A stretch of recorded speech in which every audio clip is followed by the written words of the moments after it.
అందుబాటులో ఉన్నారు.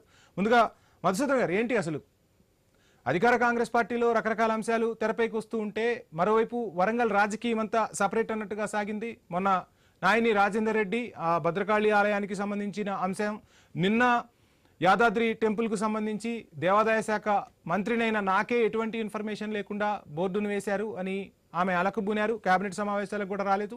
ఇక ఈరోజు ఏకంగా కడియం శ్రీహరి తన శాఖలో వ్యవహారాలన్నీ ఆయన చక్కబెడుతున్నారు. నేనుండి ఏంటి లాభం, నన్ను సంప్రదించలేదు, ఆయనకి ఏమైనా అభ్యంతరాలున్నా, ఆయనకి ఏమైనా పనులు కావాలన్నా నన్ను సంప్రదించాలి అని చెప్తూ ఉన్నారు. ఆ అధికారులతో ఆయన సమావేశం ఎందుకు ఏర్పాటు చేశారని కూడా ప్రశ్నిస్తున్న పరిస్థితి. ఓ లేఖ కూడా మంత్రి రాశారు. ఆ ప్రభుత్వంలోనే ఉంటూ మంత్రి లేఖ రాయాల్సిన పరిస్థితి వచ్చింది. ఎలా చూస్తున్నారు ఈ అంశాన్ని, ఏం చెప్తారు?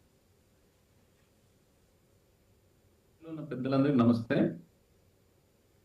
ఇది చాలా బాధాకరమైన అంశము. జనరల్ గా ఒక రాజకీయ పార్టీ అధికారంలో ఉన్న తర్వాత ఆ పార్టీకి ఎక్కడి నుంచి భయం ఉంటుంది అంటే ప్రతిపక్షాల నుంచి భయం ఉంటుంది.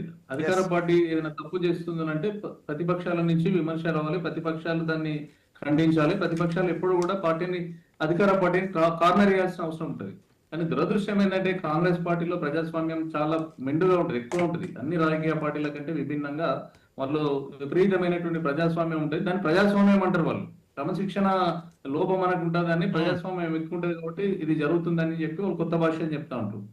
అది దానివల్ల ప్రజలకైతే ఉపయోగపడేది అయితే ఏమి లేదు. ఇప్పుడు కడియం శ్రీహరి గారు, కొండ సురేఖ వీరిద్దరి మధ్య జరుగుతున్నటువంటి ఇది వ్యక్తిగతమైనటువంటి కాదు, ఇది రాజకీయంగా వాళ్ళు ఆ జిల్లాలో ఉన్నటువంటి ప్రాబల్యాన్ని పెంచుకోవడానికి ఒకరి మీద ఒకరు అంటే రాజకీయంగా బలపడటానికి నేనంటే నేను అనేటువంటి విధంగా వాళ్ళు వ్యక్తిగత విమర్శల కంటే ఎక్కువ రాజకీయ ప్రాబల్యం కోసం వీళ్ళిద్దరు కూడా పాకులాడుతున్నట్టుగా కనబడతా ఉంటది. ఇక కొండా సురేఖ గారికి ఇది ఒకటే మొదటిది కాదు, ఇదే చివరిది కాకపోవచ్చు.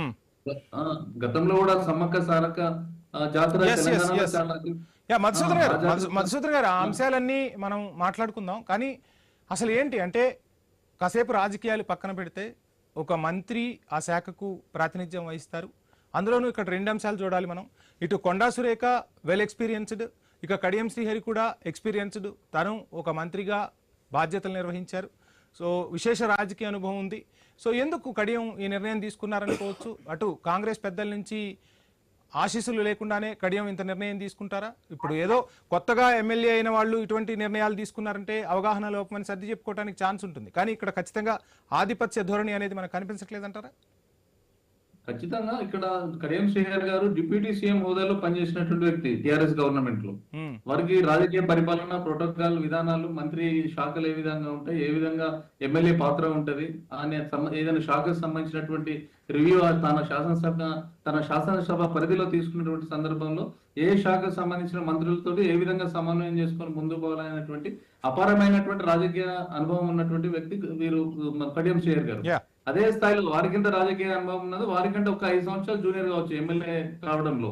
కానీ వీరికి కూడా విశేషమైనటువంటి అనుభవం ఉన్నటువంటి వ్యక్తి కొండా సురేఖ గారు. కానీ ఇక్కడ కడియం శ్రీహరి గారు చేస్తున్నటువంటి విధానం ఏదైతుందో అది రాజకీయంగా ఇది సరైన అంటే ప్రోటోకాల్ విధానంగా చూసినట్టయితే మాత్రం